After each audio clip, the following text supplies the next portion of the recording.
no light on. Is it recording? It's recording. All right. I wanted to say something about my mother. When she became disenchanted with the Catholic Church, she was young. She was probably 8, 9, 10 years old, something like that. And after they had Mass in this little country church, it was a little Catholic church out in the middle of nowhere. Reminded me of a church that I had in my mind in the Book of Heidi, with the church up on the hill. But anyway, this little church in Montrose, the family would always go to, and after the Mass, they would have catechism from a father whose name was Father Beaver. What's catechism? Catechism is teaching them, the kids, the basic doctrines. So, Mother and her sister Catherine, her only sister Catherine, did not really like this, but they would go and do whatever they were supposed to do, until one day Mother asked the question about the Trinity. How can the Father and the Son and the Holy Ghost be the same person? And he got right in her face and he said, don't you delve into the mysteries of God. And Mother said from that day on, she said, it wasn't a true church as far as I was concerned. And so from that time on, every time that they were going to have catechism class, she and Catherine would run out and jump in the family car and hide. And then they would come out and find them and make them go back in and listen to the father, the priest. But so from that time on, she was always kind of finding fault with little things that were taking place. And it was in Latin, and she didn't like that because she couldn't understand what was being said. And so that was the beginning of her pulling away from the Catholic Church that young. So she was really ripe for the gospel when it came to her. I think a thing also that bothered her was they had the Catholic cemetery. Oh, yes. And out behind the Catholic cemetery, where the outhouse was, there was a little... Outside the fence. Outside of the fence of the Catholic cemetery, down about 30 yards away from the church, there was a little burial place that was not kept up at all. And that's where they buried the children who had not been baptized, that had died before they could be baptized. Now the light's on. They, at that point, at that time in history, little children that were not baptized were condemned to hell. And that bothered Colleen's mom as well. She couldn't understand why little children could be sinners and could be condemned like that. Were her parents disappointed when she joined the church? Her dad had died, and her mother lived 18 months after her dad's death, and she died. But she was not alive when Elizabeth joined the church. Yeah. When Mother and Dad were going to get married, they went to the priest. Well, first of all, my great-grandfather, my mother's mother, Whose name? whose name was Nora O'Connell Henry. Anyway, she was taking care of her father who was dying. And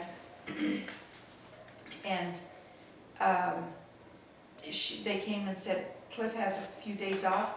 I have my dress, everything's ready to be married, and we want to get married right now.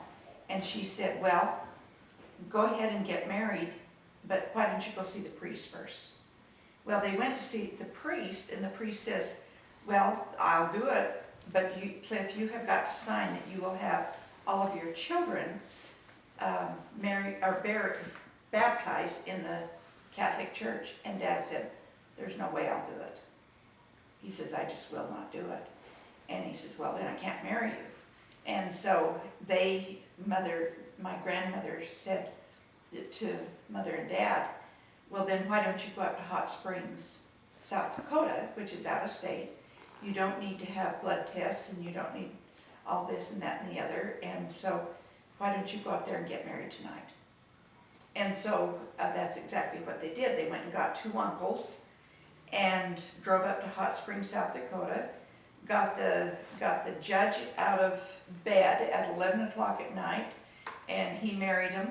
Then they drove the uncles back to Harrison and dumped them off, and then, It's about 100 miles. which is about 100 miles, and then went back and started their life together. But then, about 2 weeks later, Who are the uncles that went with him? Do you know? I think it was, I'm not sure, I would have to think more closely on this, but I think it was my grandmother Nora's brothers, 2 brothers. Do you have And the names? I think one of them was Lou and John O'Connell. It's in Mother's history, but I don't remember. But anyway, so they had been married about 2 weeks, and Mother's mother, my grandmother Nora, said, "Why don't you go to the priest and be married by the priest?" You know, I mean, this Catholic thing was very, very strong in our family.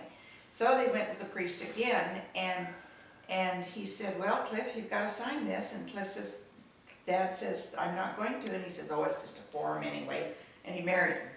So that was the second time they were married. And then they were married, of course, when they were sealed in the temple a number of years later. In Manti. In Manti. That was the 3rd time they were married.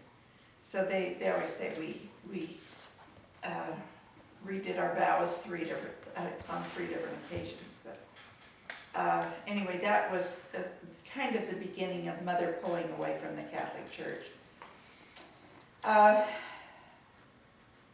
As I mentioned before, my mother's parents were farmers, ranchers in Nebraska, and they lived 21 miles from Harrison, Nebraska, out on the prairie.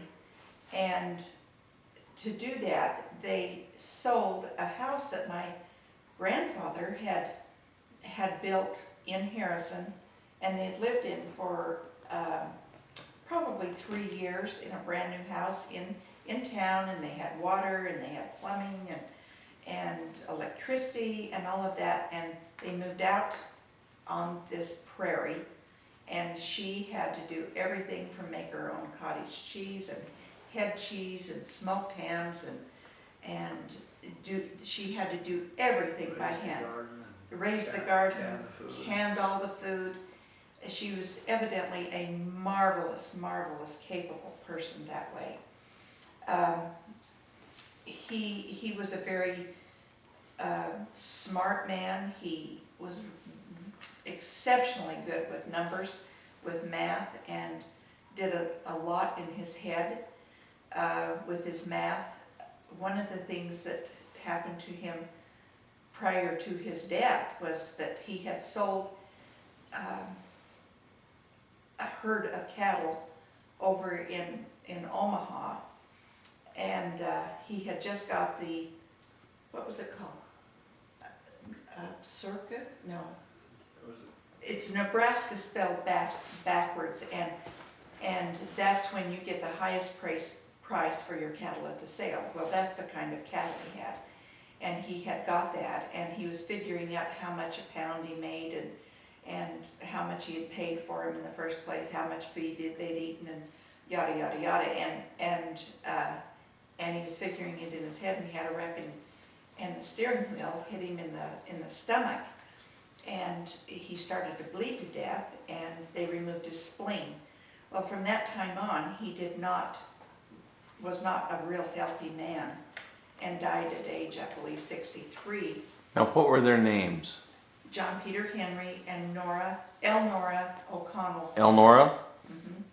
or Eleanor? Elnora, but they called her Nora. Okay. And So he was how old when he passed away? 63. And what year? Do you know? I believe it was January. Oh gosh, I don't remember the day, but it was I think in 38, and 18 months later she died.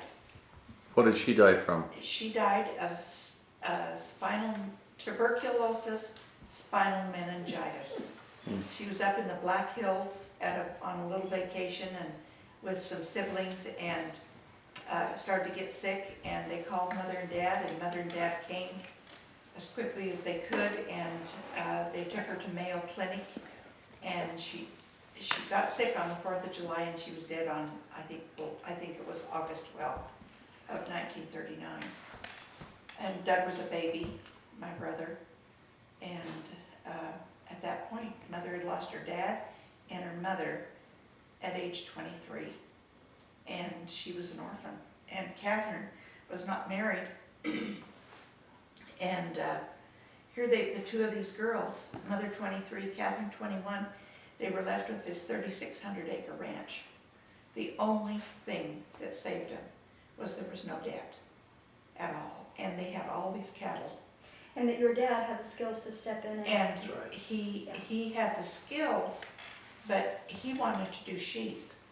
And Mother and, And he also wanted to go back to Byron. well, but they moved out on the ranch. Doug was a baby, and they had all these sheep, and So was Doug born in Nebraska? he was born in Lusk, which is just over the border from where Harrison was, That's Wyoming. in Lusk, Wyoming. And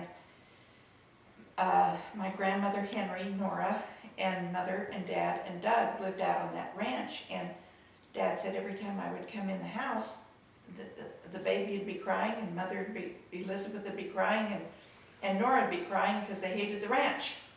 And he said finally one day, he says, I came in and they were fussing, and he says, okay, we've got to make a decision right now whether we're going to do this or not. And they said, well, we want to leave. Her mother never liked the isolation of the ranch. My grandmother was a very social kind of person, and she had worked so hard on that ranch, and he was now gone. Her two daughters were gone, and she says, I just don't want to be here. I want to get rid of it. So they had a big estate sale and sold everything but the ranch. They rented the ranch out, leased it out to a cousin, and the cousin farmed it for a number of years, and then they sold it to him. Who was the cousin? His name was Norbert Wasserberger, another German. How do you spell Wasserberger? Wasserberger. I think. Burger. I'd have to look it up. But anyway, that's sort of the story of my maternal grandparents. And so then they went to Byron. And no, then Dad started doing oil wells, drilling oil wells again, and he was a boiler man on rigs. And they just traveled and lived in little huts, and they called them camps for the oil field workers. And They they made excellent money for the time. really excellent money for the time. He was not active in the church, but he always sent his tithing home. And one time, Dad was in Byron, and he took his tithing to the bishop, and this was told at Dad's funeral, and the bishop told his son, who was a speaker at Dad's funeral, he said, that man will one day be a good member of the church because he's never given up tithing, which is a sweet little story, and we have found tithing receipts from 1912, 25, which, was when he was a teenager and not living the gospel. But he was. We have in our possession a letter from her dad to his mother. And he said, Mom, it's damn cold out here. No, it said, here's my tithing, please take it to the bishop, keep $1 for yourself, and it's colder than hell. And so, Love your son. yeah, love your son, Cliff. And that's, he, like I say, he wasn't living the gospel, but tithing was very, very important. And as an old man, he never failed to bear his testimony, and he always included why it was so important to be a full tithe payer. Well, I would like to say that when my mother and father met, my mother lived on 8th East and 3rd South in Spanish. My dad lived on 8th East and 3rd South in Spanish Fork, and my mother lived about a half mile east on the bench. And I can remember my mother saying that when she started dating my dad, her dad said, "I don't want you to marry one of those damn Icelanders." And then Madge my mother's sister fell in love with an Icelander, Hagen Johnson, and she married an Icelander, and my mother married my dad. Now understand that the Anguses were 100% Scottish. The Thorstensons were 100% Icelandic. And anyway, I can remember we belonged to the Spanish Fork 5th Ward Church, which was on 7th East and Center Street in Spanish Fork. And I loved that church. And it was built mostly by Icelandic people who volunteered their time and their energy. It's a beautiful church. It still is a beautiful building.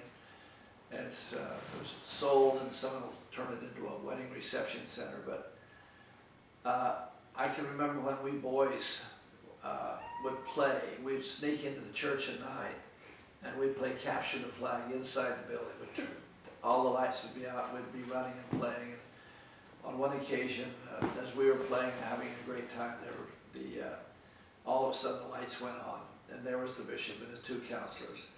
And they said, "We thought we heard some noise, and are you boys doing anything wrong?" And we said, "No, we're just playing capture the flag." And the bishop says, "Well, we're glad you're playing capture the flag in the church, but boys, you're not supposed to be in here without permission, and we're going to have to ask you to leave." And so we left. But I remember I loved that church, and I can remember on many occasions while we were in primary or something like that, after it was over, I would go up and sit in the chapel just to feel the goodness of that chapel. And that's where I gave my first talk in church. That's where my dad was buried. That's where my grandpa was buried. And I've always had a reverence for that. When I was ordained an elder, I didn't have anybody in my family line that could ordain me, so this man by the name of Alan Warner laid his hands on my head and ordained me, gave me the Melchizedek priesthood and ordained me to an elder.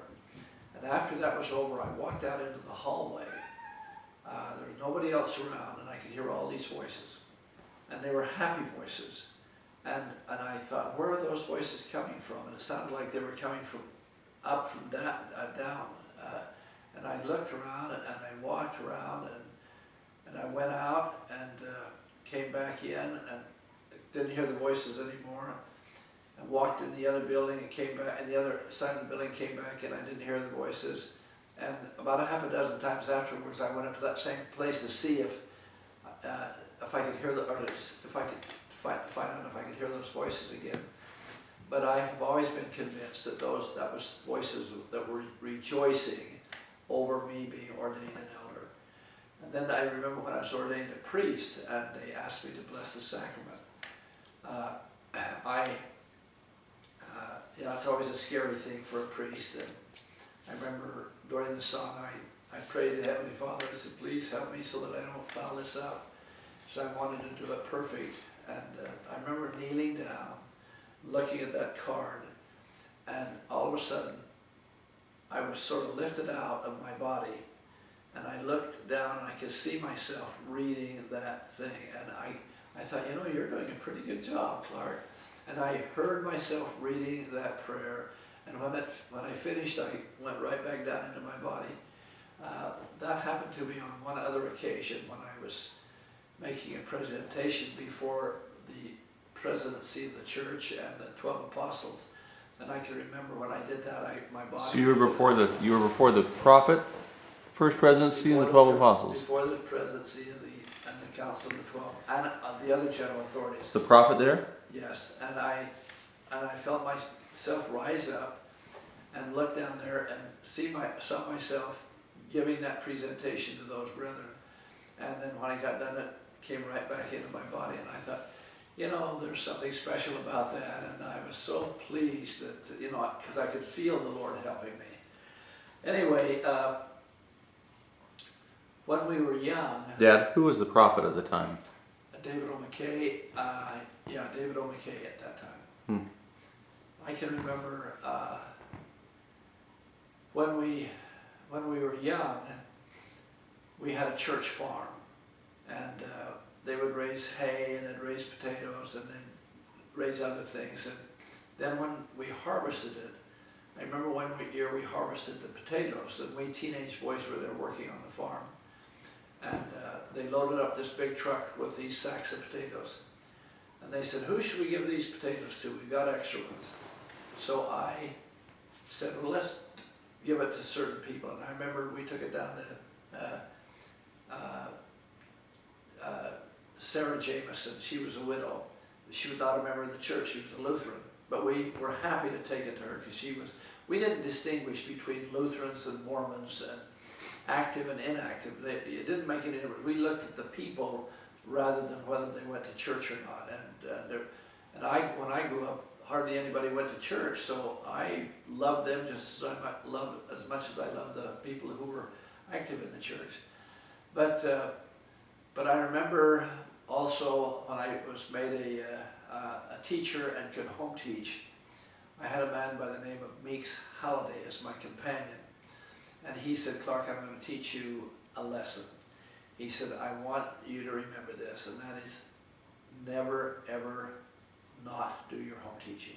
He said, make me a promise right now that you will always do your home teaching. And so I made that promise to him, and I've never broken that promise. I'm 76 years old, and from the time I was 14 until now, I have never missed a home teaching, except one occasion or two occasions over in Israel, when we couldn't get into where the Palestinians were, and we had to make a phone call, and that was approved. There were times when we got into the Palestinian area and we got completely lost and ended up right at the house of the people that we were supposed to home teach. That was another miraculous thing in my life. Literally guided.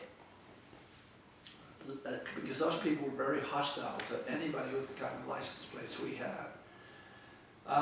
But anyway, we loved the church, and all of us kids had a wonderful time, and I always felt loved. I never once didn't feel loved. And on one occasion when I was in the primary, they asked me to be the lead of the primary musical. And I was Brigham Young, and I can remember a guy loaned me an old Civil War gun, and they put a beard on me and gave me a stovepipe hat, and I would stand up there. I had everything memorized, and I had to sing "Who's on the Lord's Side Who," and I'll never forget that. Now is the time to show, we ask it fearlessly, who's on the Lord's side who? And I remember memorizing that and singing it, and after it was over, I was so proud of myself. I think that was one of the occasions that my mother came to church so that I could, so that she could hear a little boy. And then I can remember giving 2.5-minute talks, and I didn't have anybody to help me, and so I went to this one man, and he was a speech teacher at the high school, and he helped me give a talk. Then afterwards he bawled me out, and I said, I couldn't figure out why he bawled me out. He said, Clark, you're not supposed to read those talks, you're supposed to memorize them, and then you can give them. And I'll never forget that, that he told me that I needed to give the talk as much as possible without reading it. My grandparents, the Angus side, I was always close to, and really loved my grandpa and my grandma.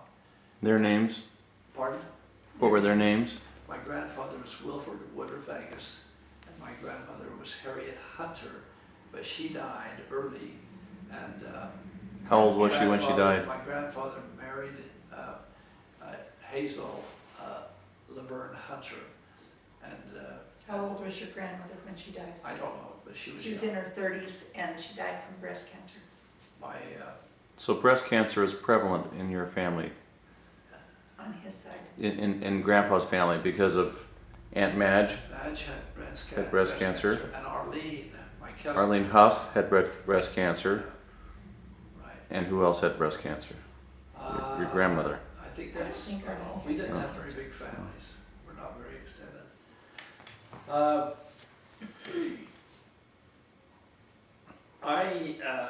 I do not know how my parents met, but I do know that they were married in Salt Lake City by, at the courthouse.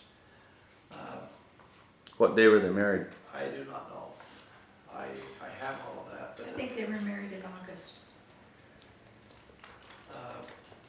I guess one of the most important things that I learned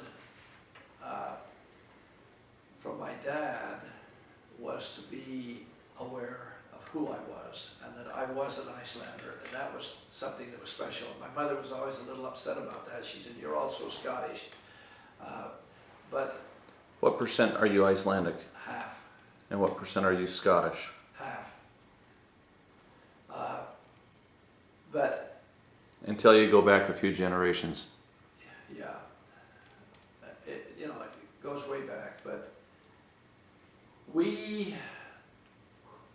one of the great things that happened in my youth was that since we didn't have a car, my mom and I and Kay walked everywhere. There was a little store down about 3 blocks away, and that's where my mother did the shopping. The store was about as large as Kevin and Colleen's living room, and about maybe 20 by 20 feet, 30 feet deep and 20 feet wide, and that's where she bought all of her groceries, or most of them. And you can only buy as much as you can carry on. But my mother taught me to be honest and to have integrity and to accept who I was, and to be proud of the fact that I was somebody and not a nobody. And like I said earlier, Kay and I never felt like we were second-class citizens, ever, not once. We always felt as though we were fine, and we were treated as though we were as good as anybody else. And I think that was because of our personalities and our ability to adjust and to love other people, and they in turn loved us. We had 2 little kittens when we were young, and we loved them. One was Spot, and I don't remember the name of the other one, and we loved those cats, and they followed us everywhere. And I can remember one summer sitting out on our lawn, and the cats were on the other side of the highway, and as a car came down, both the cats came running towards me, and I saw them get killed, and that just broke my heart. I felt so bad that my little cats had died, because I really loved them. Then later, we got a little dog. I found a dog up by the cut bridge, which was east of Spanish Fork, where the railroad had been cut into the slope of the hill so it could go up the canyon easier. And we found a mother dog with some little puppies, and I got one of those puppies, and I named my puppy Treve. I don't know why I did that. I'd read a book about a dog named Treve. So I fed the little dog and kept it and loved it, and trained it and did everything I could to teach it the right things. Then one day I came home and they said my dog had been shot by a sheep man, and I said, "Why is that?" And they said, my dog had got in with other dogs. That's before you had to Leash laws? leashes, and they had been chasing sheep, and so the dogs were killed, and that came as an automatic. So those are the only animals that I ever owned. My dad's mother and father both were born in Iceland, and and they came from good families, so they're very respectable families. There were about 400 Icelanders that joined the church in Iceland and came to Idaho or to Utah. They struggled because they were up there where they were fishermen, and it was cold and rainy a lot of the times, and very little farming or ranching. Yet those people made it to Spanish Fork, and in the hot summer, they'd never been so hot in their lives. In the winters were much more severe than they were up in Iceland. but all of them made it. Most of them were very ambitious, and as was my grandfather. My grandfather worked on the railroad for a while. He also built buildings, was a carpenter and a house builder. And he died at a young age, I think at 67, something like that. He died before I was born. And I think he died in 1933. I was born in 1936. And then when I was a missionary in Denmark, my grandmother, Augustina, or Gusti, or Gust, as they call her, she died while I was over in Denmark. What did they die from? I don't know, probably old age. I don't know. Do you have any idea how old they were? Gusty was in her 70s and he was in his 60s. Yeah, he was in his 60s. But that was old back then? It was not uncommon for them to die at that age. An interesting thing is that your dad was born on the Westman Islands off the coast of Reykjavik. Not my dad, my grandfather. Our grandfather. And your grandmother was born on the southern coast of Iceland. Southeastern. Yeah, southeastern coast. In an area where they could do some farming. And we've been to both places in Iceland. My grandfather was named Gudmundur, and his father was named Thorstein Johnson. And he was a well-known doctor and received a lot of honors. In fact, just recently they rebuilt the clinic that he started over there, and they honored our family over there. My sister Kay went over to the dedication of that building. And my grandfather's father was named Thorstein Johnson, and his Thorstein Johnson's dad was named John Thorsteinson. And my dad's mother was named, my grandpa's mother was named Matilda Magnus' daughter. Excuse me.